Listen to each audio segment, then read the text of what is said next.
কিছু প্রশ্নের মাধ্যমে আমরা কিছু ইসলামের বা রোজা সম্পর্কিত কিছু মাসআলা আমরা জানব। তার মধ্যে এক নম্বর হলো, আমাদের মনে প্রশ্ন হতে পারে যে সাহারি, আমরা যে সাহারিটা খাই, এই সাহারিটা কেউ যদি রাতে 10টায় খায় বা 12টায় খায় তাহলে কি হবে কিনা? সাহারিটা কি রাতের আগে খাইলে হবে নাকি শেষটাতে খাইতে হবে? এটা হচ্ছে প্রশ্ন। এর জবাব হলো, সাহারি রাতের শেষ অংশে খাওয়া উত্তম। আচ্ছা, এই যে উত্তম আর অনুত্তম, এটা আমরা কোত্থেকে বুঝবো? আমরা নবীজির আমল থেকে বুঝবো যে আমাদের নবীজি সাহারি কখন খাইতেন। হাদিসে পাকের মধ্যে আসছে, নবীজি সাহারি খেতেন রাতের শেষ অংশে। সাহারি খাওয়ার পরে নবীজি মাত্র 50টা আয়াত, কোরআনের আয়াত পড়া পর্যন্ত সময় রাখতেন। তার মানে কি নবীজি রাতের শেষ অংশে সাহারি খেতেন। তা নবীজি যেহেতু রাতের শেষ অংশে সাহারি খাইছেন, আমাদের জন্য উত্তম হলো রাতের শেষ অংশে খাওয়া। কিন্তু কেউ যদি রাতের মনে করেন 12টার সময় খাইলো, 10টার সময় খাইলো, তাও কিন্তু আর রোজা হয়ে যাবে। এমনকি কেউ যদি সাহারি না কেউ যদি রোজা রাখতে চায় তাহলে তার রোজা হয়ে যাবে। কিন্তু সাহারি খাওয়া এটা উত্তম। এটা কি উত্তম? নবীজি সাল্লাল্লাহু আলাইহি ওয়াসাল্লাম বলেন, আমার উম্মত ততদিন পর্যন্ত কল্যাণের উপরে থাকবে যতদিন পর্যন্ত তারা ইফতারকে তাড়াতাড়ি করবে আর সাহারিকে দেরি করে করবে। তাহলে আমরা কল্যাণের উপরে থাকতে চাই কি চাই না? চাই কি চাই না? আমরা যদি কল্যাণে থাকতে চাই তাহলে আমাদের উত্তম হলো রাতের শেষের দিকে সাহারি করা। কিন্তু আগে করলেও হবে, না করলেও রোজা রাখলে আপনার হয়ে যাবে, নিয়ত করলে হয়ে যাবে ইনশাআল্লাহ। ঠিক আছে? এক নম্বর প্রশ্ন। 2 নাম্বার, অনেক সময় দেখা যায় সাহারি খাওয়ার সময় আজান হয়ে যায়, তখন আমরা কি করব? এর জবাব হলো, উত্তর হলো, যদি কেউ মনে করেন সাহারি খাইতেছে এবং অবস্থায় আজান হয়ে গেছে, তখন সে সাহারি খাওয়া স্টপ করে দিবে, বন্ধ করে দিবে। সাথে সাথে সে কি করবে? খাওয়া বন্ধ করে দিবে। যখন ইমাম সাহেব বলছেন যে সাহারি খাওয়ার সময় শেষ, তখন আপনি ওই সাহারি খাওয়া বন্ধ করে দিবেন, অন্তত আপনি একটু পানি খেয়ে নেবেন। কিন্তু অনেকে এই কাজটা করে কি জানেন? কয় এখন অবস্থা না, সাহারি না খাওয়ার কথা হয়েছে, আজান তো বাকি আছে, আজান কি আছে? বাকি আছে। কিন্তু না, এই ভুল কাজটা করবেন না, আজান অপেক্ষা থাকবেন না। কারণ যত সময়, কতটুকু সময় নির্ধারণ করেই ক্যালেন্ডার দেওয়া হয়েছে, আর ইমাম সাহেব সেই সিগন্যালটা দিয়েছে। সিগন্যাল যখন দেওয়া হবে সাথে সাথে আপনি খাবার বন্ধ করে দিবেন। ঠিক আছে কিনা? আগে একটা সময় মানুষ শুনতাম, আমি শুনেছি, এখানেও আসার পরে শুনেছি, মানুষ নাকি সাহারি খাইতো ওই ফসম দেখা। কি দেখা?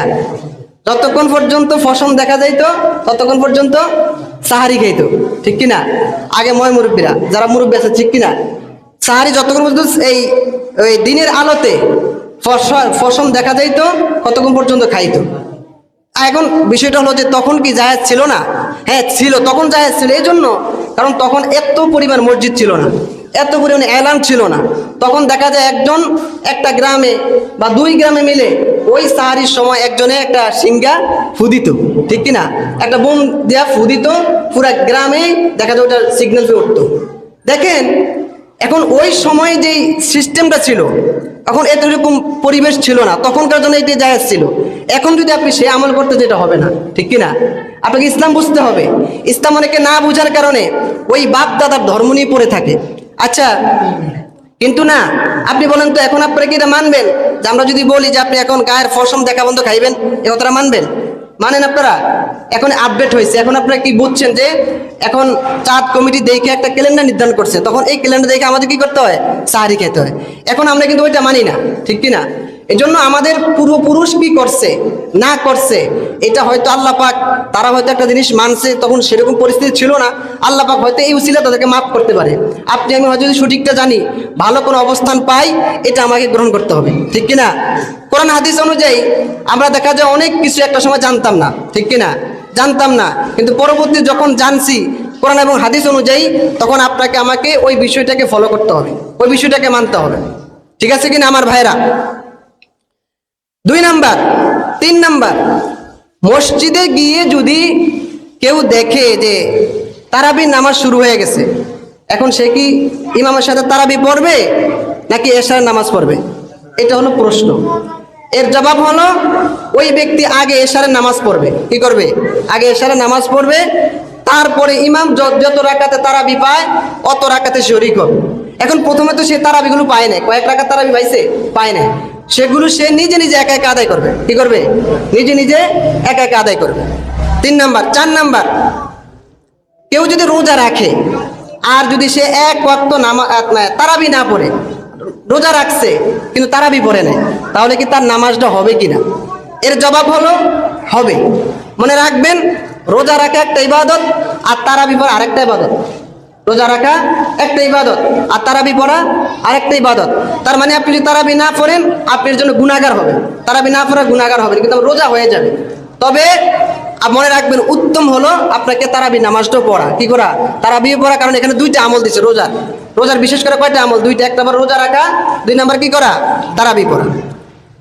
এরপরে 5 নম্বর হলো, যদি রোজা রাখার পরে মনে করেন কেউ যদি রোজা রাখছে কিন্তু এক ওয়াক্ত নামাজও পড়ে নেয়, কি পড়ে নেয়? ফরজ নামাজ 1 ওয়াক্ত পড়ে নেয়, তখন তার জন্য মাসআলা কি? সে কি তার রোজাটা হবে কিনা?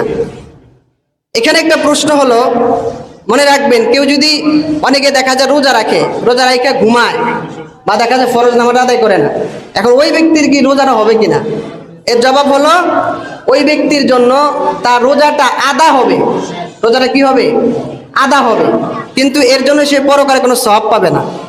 আদা বোঝেননি? আদা মানে হলো, আল্লাহ পাক যে আপনাকে রোজা একটা ফরজ করছেন, এটার জন্য আপনাকে পাকড়াও করা হবে না, মানে আপনি রোজার আদায় করছেন, কিন্তু আপনি যে নামাজ পড়লেন না, এর জন্য আপনার কোনো প্রতিদান সওয়াব দিয়ে আল্লাহর কাছে আশা করতে পারেন না। কেননা এর কারণ হলো, হাদিসে পাকের মধ্যে আসছে, নবীজি বলেন, কেউ যদি রোজা রাখলো, রোজা রাখার পরে সে যদি গীবত, শিকায়াত, তারপরে পাপাচার, অনাচার এগুলো যদি না ছাড়লো, তাহলে এই রোজার আল্লাহ পাকের কোনো কিছু আসে যায় না। ঠিক কিনা? তাহলে বলেন তো, এই হাদিস থেকে নামাজ ত্যাগ করা এটার চেয়ে বড় কোনো অন্যায় আছে কিনা? এর চেয়ে বড়, সবচেয়ে বড় অন্যায় না? তাহলে দেখা যায় কেউ যদি শুধু রোজা রাখে আর রোজা রাখার পরে যদি সে নামাজ 1 ওয়াক্ত না পড়ে, তাহলে রোজা হয়ে যাবে, কিন্তু পরকালে সে কি পাবে না? প্রতিদান পাবে না। কিন্তু এই যে না রাখলে যে গুনাহ হতে, গুনাহটা হবে না। ঠিক কিনা? আচ্ছা, 6 নাম্বার, মহিলারা, আমাদের মা বোনদের আল্লাহ পাকের পক্ষ থেকে একটা নিয়ম, একটা কারণে অনেক সময় দেখা যায় প্রতি মাসে মহিলাদের একটা ব্লাড যায়, এটা আল্লাহর পক্ষ থেকে, এটা কারো হাত নাই। এই সময় মা বোনরা রোজা রাখতে পারে না, তখন তাদের রোজাটা ভাঙতে যায়। তখন তারা করবে কি? তারা পরের মাসে বা পরবর্তীতে রোজাগুলো কি করবে? কাজা করবে। এখন প্রশ্ন হলো, রোজা রাখার পরে পরের মাসে আছে 6 রোজা, শাওয়ালের 6 রোজা আছে না? এখন যে মহিলার রোজা কাজা হয়েছে, এখন ওই মা বোনেরা আগে কি শাওয়াল মাসের 6 রোজা রাখবে নাকি এই রমজান রোজাগুলো আগে রাখবে? এর জবাব হলো, এখানে 2টা মত আছে। মুফাসসির কেরাম কেউ কেউ বলেছেন ওই ব্যক্তি আগে রোজা রাখবে, রমজান রোজা রাখবে, তারপরে শাওয়াল মাসের যে 6 রোজা আছে এটা রাখবে। এর দলিল হিসেবে তারা বলেন, নবীজি বললেন, মান সামা রমাজান সুম্মা আতবাউ সিত্তাম মিন শাওয়াল কানা কাসিয়ামিদ দাহর। নবীজি বলেন, কেউ যদি রমজানের রোজা রাখার পরে পুনরায় শাওয়াল মাসের 6টা রোজা রাখে, আল্লাহ পাক তাকে 1 বছর রোজা রাখার সওয়াব দান করবেন। সুবহানাল্লাহ। তাহলে এই হাদিসে আগে নবী বলছেন, কেউ যদি রমজান রোজা রাখছে, রাখার পরে 6 রোজা রাখছে, তাহলে মুফাসসির কেরাম বলেন ওই ব্যক্তি আগে রমজানের 6 রোজাগুলো রাখবে, রমজান রোজা রাখবে, তারপরে 6 রোজা রাখবে। কিন্তু আর কিছু কিছু মুফাসসির কেরাম বলছেন, যদি এমন হয় যে সেই রমজান রোজা রাখতে রাখতে দেখা যায় শাওয়াল মাস শেষ হয়ে যাবে, ঠিক আছে না, শাওয়াল পরের মাসটা শেষ হয়ে যাবে, সে রাখার সুযোগ হয় না, তাহলে আগে সে 6 রোজা রাখবে, পরে এই রমজান রোজা রাখবে। কেননা শাওয়াল মাসে যে রোজাটা, এটা তো শুধু সেই মাসের সাথে সম্পৃক্ত, পরের মাসে তো আর এই সওয়াব পাওয়া হবে না। তাহলে যদি সে যদি ওই রমজান রোজা রাখতে রাখতে যদি ওই মাস চলে যায়, তার জন্য উচিত হলো আগে 6 রোজা রাখা, পরে কি করা? রমজান রোজা রাখা। তবে উত্তম হলো যদি সুযোগ থাকে আগে রমজান রোজা রাখবেন, পরে 6 রোজা রাখবেন। 6 নাম্বার। 7 নাম্বার, রোজা রেখে ব্রাশ করা। রোজা রেখে যদি ব্রাশ করা যাবে কিনা? এর জবাব হলো না। রোজা রেখে ব্রাশ করতে, হ্যাঁ ব্রাশ করতে পারবেন, শুধু ব্রাশ করতে পারবেন, কিন্তু ব্রাশের সাথে টুথপেস্ট আছে না, এই টুথপেস্ট দ্বারা আপনি ব্রাশ করতে পারবেন না। কারণ এই টুথপেস্টগুলো বিভিন্ন দেশ থেকে, বিভিন্ন জায়গা থেকে আসে। কারণ এগুলো যখন ব্রাশ করবেন, এগুলোর ভিতরে হারাম থাকতে পারে। আমরা তো জানি কোথা থেকে আসে। আর হারাম যদি নাও থাকে, মনে করেন হারাম নাই, তারপরেও কিন্তু এটার একটা তেজ বা এটা একটা পাওয়ার, কিছু একটা অংশ ভিতরে যাওয়ার সম্ভাবনা থাকে।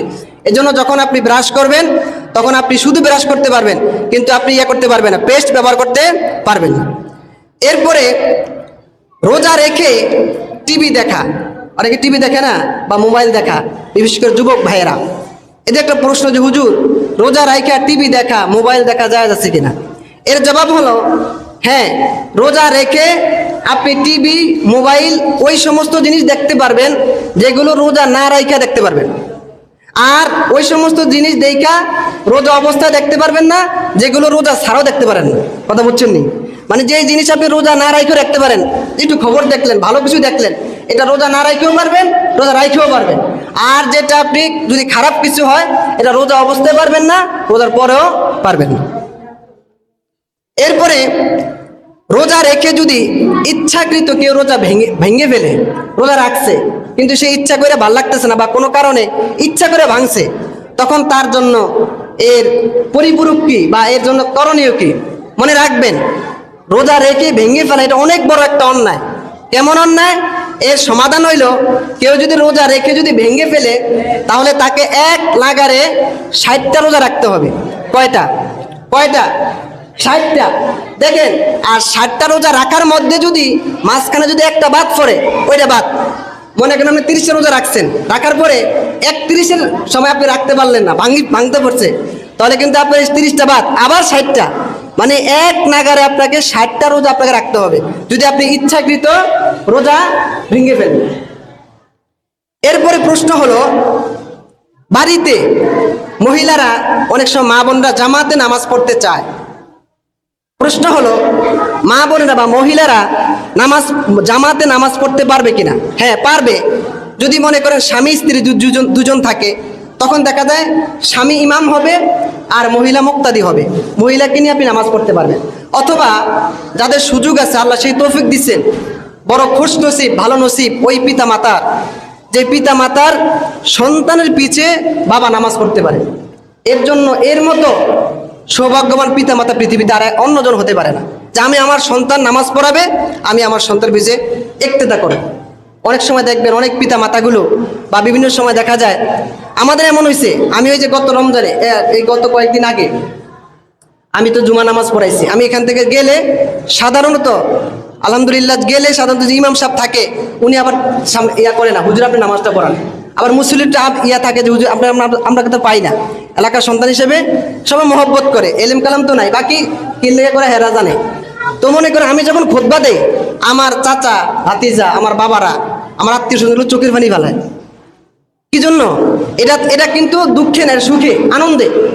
আপনার একটা সন্তান যদি এমন হয় যে হাফেজ হয়, আপনার সন্তান মনে করেন তারাবি পড়াবে, আপনি নামাজ পড়বেন, শত শত মানুষ নামাজ পড়বে, আপনার সন্তান আজান শুনে মানুষ মসজিদে আসবে, এর মতো সৌভাগ্যবান পিতামাতা পৃথিবীতে আছে। আপনি মরে যাবেন, আপনার সন্তানটা আপনার কবরের পাশে দাঁড়িয়ে রব্বির হামহুমা কামা রব্বায়ানি সগীরা বলবে। এর চেয়ে সৌভাগ্যবান পিতামাতা পৃথিবীতে আর নাই। এখন প্রশ্ন হলো যে মা বোনেরা এরা কি বাড়িতে জামাতে নামাজ পড়তে পারবে কিনা? এর জবাব হলো পারবে, যদি তাদের মনে করেন যাদের সাথে দেখা দেওয়া যায়, স্বামীর পিছে নামাজ পড়তে মহিলা বা সন্তানের পিছে নামাজ পড়তে পারবে বাবা মা। তবে এখানে প্রশ্ন হলো, এই যদি ছেলে যদি ইমামতি করে, পিছনে যদি বাবা মা থাকে তাহলে পর্দা দেওয়া লাগবে না। কিন্তু যদি এমন হয় যে সন্তান ইমামতি করতেছে, পিছনে তার মা আছে, তার খালাম্মা আছে, তার মনে করেন এরকম যাদের দেখা এরা আছে, কিন্তু সাথে সাথে এলাকার কিছু মা বোন আবেগে বা ইয়ে করে তার পিছনে নামাজ পড়তে আসছে, যাদের পিছনে পর্দা করা ফরজ, যদি অন্য মহিলারা আসে তখন তাকে ব্রেকেট দিতে হবে, তাকে পর্দা দিয়ে তারপর সে নামাজ পড়তে পারবে। যদি যদি মাহারাম কেউ থাকে তাহলে পর্দা লাগবে না, গায়রে মাহারাম হলে পর্দা লাগবে। এরপরে প্রশ্ন হলো, কেউ যদি এমন জায়গায় থাকে যেখানে মনে করেন সে সাহারির সময় সে কইতে পারে না, কোনো এলান নাই, এমন জায়গা আছে না বিভিন্ন রাষ্ট্রে, হোটেলের মধ্যে কাজ করে সারাদিন, মনে করেন যে 12টা-1টা পর্যন্ত কাজ করে ঘুমায়, বা মনে করেন এমন জায়গা আছে সেখানে সে এলান শোনে না, তখন তার জন্য সে রোজা রাখবে কিভাবে? এর জবাব হলো, ওই ব্যক্তি নিজের উদ্যোগে একটা সিস্টেম চালু করতে হবে, হয়তো মোবাইলে অ্যালার্ম বা যে কোনো কাজ তাকে করতে হবে, কিন্তু রোজা ছাড়া যাবে না। তার মানে এটা না আমি শুনি নাই, তার মানে যে আমার রোজা ছাড়া লাগবে বা ছেড়ে দেওয়া হবে, এরকম না, আপনাকে নিজের উদ্যোগে আপনি একটা কিছু করতে হবে। এরপরে প্রশ্ন হলো, রমজানে রমজানে একটা কাজ করলে সব সব নেকের কাজ করলে 70টা সওয়াব দেওয়া হয়। একটা কাজ করলে কি 70টা সওয়াব। কিন্তু যদি কেউ গুনাহ করে তাহলে গুনাহ কয়টা হবে? এর জবাব হলো আল্লাহ পাক আপনার আমার প্রতি ইহসান করেছে, আল্লাহ আমাকে ভালোবাসেন, আমাদেরকে মহব্বত করেন, জাহান্নাম দিতে চায় না, জান্নাত দিতে চায়। এজন্য বান্দা যদি রমজান মাসে গুনাহ করে, গুনাহ একটার বদলে একটাই হবে। আর সওয়াবের পরিবর্তে সওয়াবের বেলায় আপনি যদি একটা নেক কাজ করেন, আল্লাহ পাক এর সওয়াব 70 গুণ পর্যন্ত বাড়িয়ে দিবেন। সুবহানাল্লাহ।